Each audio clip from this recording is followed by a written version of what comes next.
तो और भाई लोग क्या हाल चाल। आज की इस वीडियो में करेंगे चैप्टर नंबर 9 हमारी क्लासिक बुक हनीसकल का, जो होने जा रहा है डेजर्ट एनिमल्स। सो डेजर्ट होता है रेगिस्तान और एनिमल्स होते हैं जानवर। सो यहाँ पे हमें रेगिस्तान के बारे में बताया गया है, जहाँ ऑथर कहते हैं कि deserts are the driest places on earth and sometimes go for months और इवन ईयर्स विदाउट रेन।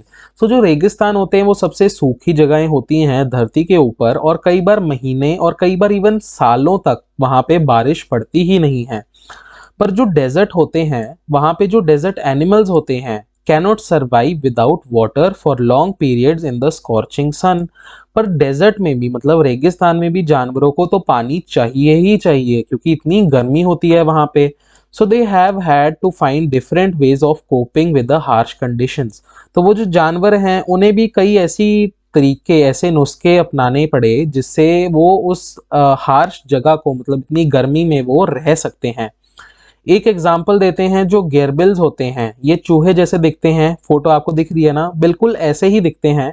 और वो कई अपना क्या कहते हैं, जो गर्मी वाला पार्ट होता है दिन का, मतलब वो दिन में जो होते हैं वो अंडरग्राउंड बरोज में, मतलब उनका जो घर होता है वो जमीन के नीचे होता है और दिन में वो बाहर नहीं निकलते हैं।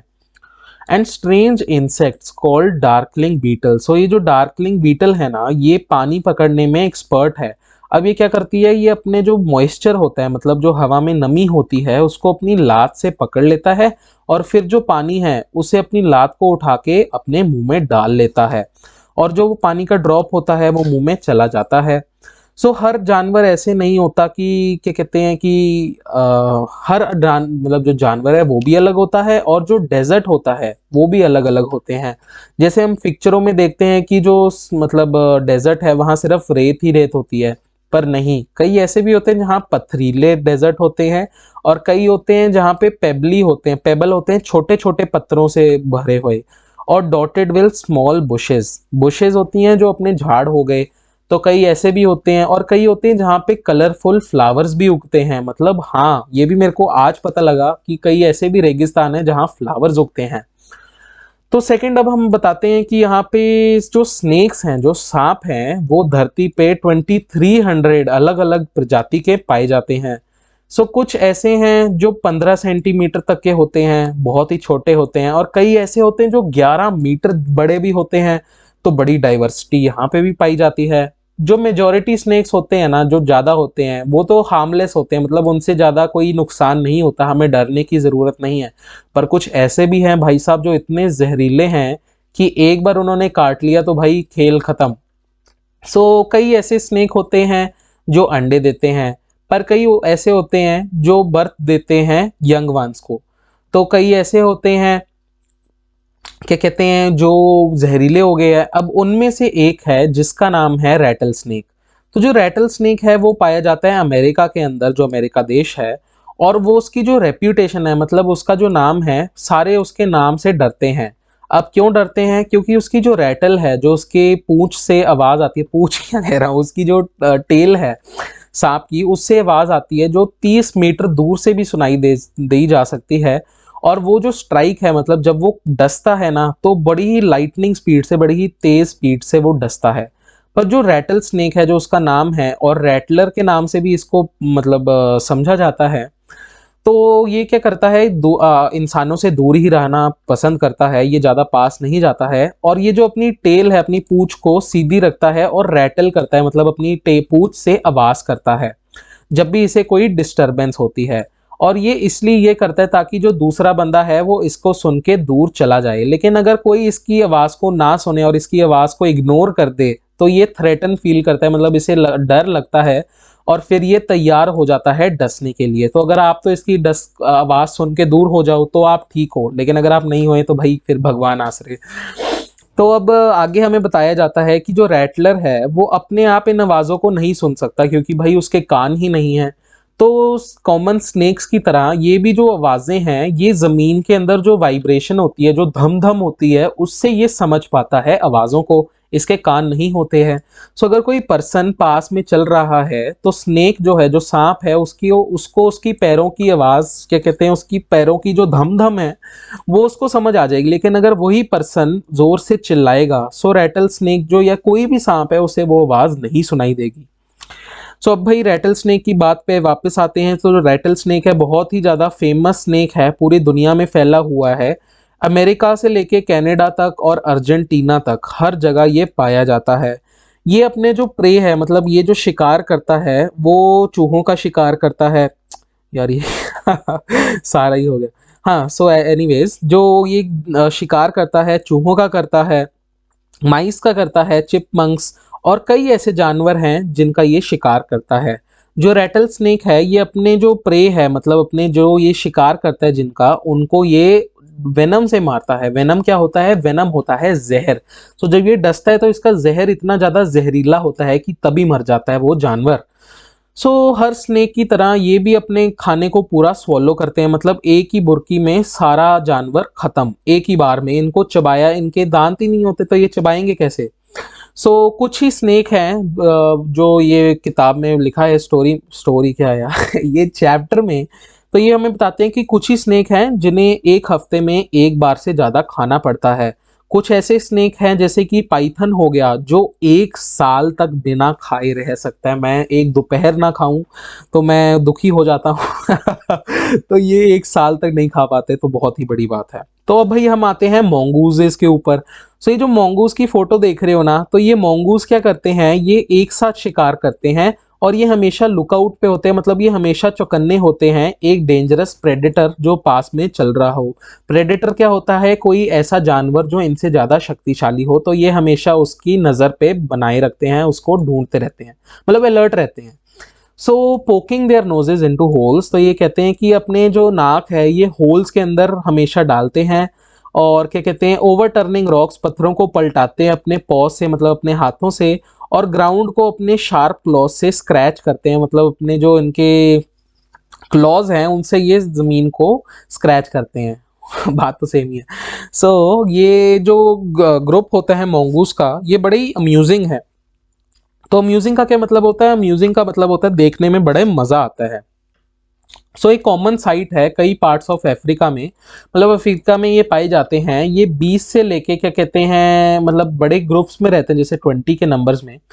सो ये क्या करते हैं, बीटल्स को खाते हैं, मिलिपीड्स को खाते हैं और कई ऐसे छोटे जानवर होते हैं, मतलब इंसेक्ट्स होते हैं जिनका ये शिकार करते हैं, इनको ये खाते हैं, मतलब उनको। सो ये हंट जब करते हैं तो ये एक साथ करते हैं, एक दूसरे के पास में रहते हैं और जब भी आउट ऑफ साइट जाएं तो ये क्या कहते हैं, अपनी आवाज मार के सारे इकट्ठे हो जाते हैं। Always on the lookout for danger, हर बार जैसे कि डेंजर के लिए ये अपनी आंखें हमेशा डेंजर की तरफ रखते हैं। ये नहीं कि डेंजर पाने के लिए, मतलब कोई भी जानवर जैसे हॉक्स हो गया, ईगल हो गई, या कोई भी ऐसा बड़ा सांप आ जाए तो हमेशा ये चौकन्ने रहते हैं और एक दूसरे को वॉर्न भी कर देते हैं कि भाई देख के कोई आ रहा है। सो इनका अलार्म कॉल होती है अगर ये कोई भी चीज सस्पिशियस देखते हैं। तो भाई मोंगूस की बारी फिर से आ गई। तो मोंगूस फेमस किस लिए हैं? ये इसलिए फेमस हैं कि ये सांपों को बड़ी आराम से मार देते हैं और बिल्कुल हर्ट भी नहीं होते। तो ये ऐसे क्यों नहीं हर्ट होते? क्योंकि इनका रिएक्शन ही बड़ा फास्ट है। ये इतनी जोर से, क्या कहते हैं, तेजी से मतलब डॉज कर पाते हैं सांप के डसने को, कि जो सांप है वो इनको काट ही नहीं पाता। So they continually make a nuisance of themselves, ये हमेशा तमाशा बनाते रहते हैं जब तक जो सांप है वो थक जाता है, जब तक ये इतना तमाशा करते हैं और ये फिर क्विकली उस सांप का खेल खत्म कर देते हैं। So, जो फीमेल मोंगूज होते हैं उनके जो बच्चे होते हैं वो एक साथ उनका ध्यान रखते हैं। ये नहीं कि जिसका बच्चा है वही ध्यान रखे, सारे एक साथ इकट्ठे उनका ध्यान रखते हैं और उनको डेन में जो एक ओल्ड टर्माइट माउंड का बना होता है। सो ओल्ड टर्माइट माउंड ये होता है यार, जो दीमक होती है ना, उनका जो घोंसला होता है उसके अंदर वो रहते हैं। तो जब वो दीमक छोड़ जाते हैं तो वो उसके अंदर अपना, क्या कहते हैं, सारे इकट्ठे होके रहते हैं वो बच्चे। सो भाई, या फिर इसकी जगह एक होलो लॉग, मतलब खोखली लकड़ जो होती है, खोखली लकड़ का मतलब खोखला पेड़, वहां पे भी ये रह लेते हैं। So most of the adults जब बाहर खाने के लिए ढूंढ रहे होते हैं, जो बड़े होते हैं वो जब खाना ढूंढ रहे होते हैं, एक दो मेल जो होते हैं, जो मतलब क्या कहते हैं, लड़के होते हैं, वो वापस रुक जाते हैं और वो सारे बच्चों का, उन लेडीज सब जो होती हैं, मतलब इनके मोंगो यार जो भी है ये, इनकी मतलब देखभाल करते हैं। अब आते हैं हमारे नेक्स्ट एनिमल में, जो कि है जिसको कहते हैं शिप ऑफ द डेजर्ट, मतलब जहाज रेगिस्तान का। उसका नाम है द कैमल। अब जो भाई कैमल आगे हैं वो डोमेस्टिकेट गए किए थे, मतलब उन्हें पाला गया था लोगों के द्वारा हजारों सालों पहले, जब वो वाइल्ड में घूमते थे। मतलब जब उनको डोमेस्टिकेट नहीं किया गया था, जब उन्हें पाला नहीं गया था, तो वो ग्रुप्स में रहा करते थे कैमल्स भी, और उनका ग्रुप हुआ होता था 30 एनिमल्स का, मतलब 30 कैमल्स इकट्ठे रहा करते थे। जो कैमल होते हैं उनके पास शैगी विंटर कोट्स होते हैं, मतलब उनका जो फर होता है, उनके ऊपर जो स्किन होती है, उनकी चमड़ी होती है, बहुत मोटी होती है और थिक होती है, उन्हें गर्म रखने के लिए, और shorter tidier coats in the summer to keep cool. तो वो अपने स्किन को झाड़ देते हैं, स्किन नहीं झाड़ते, मतलब जो फर है उसको झाड़ देते हैं गर्मियों में अपने आप को ठंडा रखने के लिए। एक जो प्यासा कैमल है, जो जिसको बड़ी प्यास लगी है, वो 30 गैलन्स ऑफ वाटर, 30 गैलन्स पता कितना होता है, 500 ग्लास पानी एक बार में, वो भी 10 मिनटों में पी जाते हैं। जैसे पंप लगा हुआ है उतनी स्पीड पे ये पानी पी जाते हैं। पर नॉर्मली एक बार में इतना नहीं पीते, क्योंकि ऑफ कोर्स उन्हें वो पानी जो है वो डेजर्ट के जो रेगिस्तान के प्लांट्स होते हैं वहीं से भी मिल जाते हैं। और ये 10 महीने बिना पानी के जी सकते हैं। भाई साहब ये कैसा जानवर है, मेरे को भी नहीं समझ आता। अब एक और इम्पोर्टेंट बात जो मैंने इस चैप्टर से सीखी है, अब आप भी सीखेंगे। दो तरह के कैमल होते हैं, एक होता है ड्रोमेडरी जिसकी एक ही हम्प होती है, और दूसरा होता है बैक्ट्रियन कैमल जिसके दो हम्प होते हैं। मैं ये नहीं सिखाने के कह रहा था, मैं ये कह रहा था उनके जो स्टोरेज होती है पानी की, वो उनके बॉडी के अंदर होती है।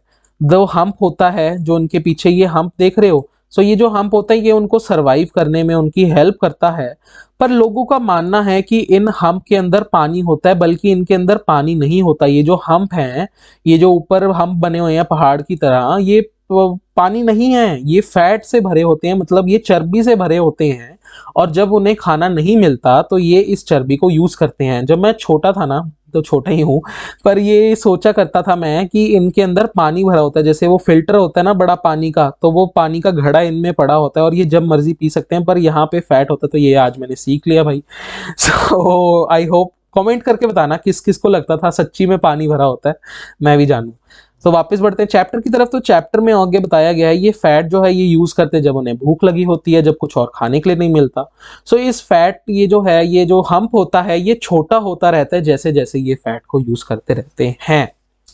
अब आगे लिखा है there are many other ways in which camels are adapted to the desert life. कई ऐसे तरीके हैं जिससे ये डेजर्ट लाइफ के लिए एडजस्ट हुए हैं। तो इनका यार सॉफ्टवेयर अपडेट ही ऐसा है कि इनका जो माउथ है ना वो भी इतना ज्यादा टफ है, मतलब इतना ज्यादा मजबूत है, इतना तगड़ा है कि जो नोकीले थॉर्न होते हैं, जो शार्प वो होते हैं ना, कंडे से जिनको कहते हैं, वो इनके माउथ को बिल्कुल हर्ट ही नहीं करते, ये उनको भी चबा डालते हैं। तो यार इतने टफ हैं ये हमारे कैमल। तो अगर मेरे को एक एनिमल चुनना होएगा इन सबको अवार्ड देने के लिए, मैं तो कैमल को ही चुनूंगा, मेरे को बड़ा सही लगता है ये जानवर। इसी के साथ अगर आपको ये चैप्टर और इसकी एक्सप्लेनेशन भी सही लगी तो प्लीज वीडियो को लाइक ठोक देना, और अगर बहुत ही पसंद आई तो सब्सक्राइब ठोक देना, और जिन्होंने पहले ही ठोक दिया है सब्सक्राइब उनको दिल से बहुत बहुत थैंक यू भाई लोग। इसी के साथ होता है ये चैप्टर 9 खत्म। हम मिलते हैं आपको हमारे नेक्स्ट चैप्टर में, जो होगा फाइनल चैप्टर, जिसका नाम है, वो आपको वीडियो पे क्लिक करने पे ही पता लगेगा। तो आपकी स्क्रीन पे हाजिर है हमारी नेक्स्ट वीडियो। तो मिलते हैं चैप्टर नंबर 10 में। Once again thank you very much for watching भाई लोग। See you in the chapter number 10 and bye bye.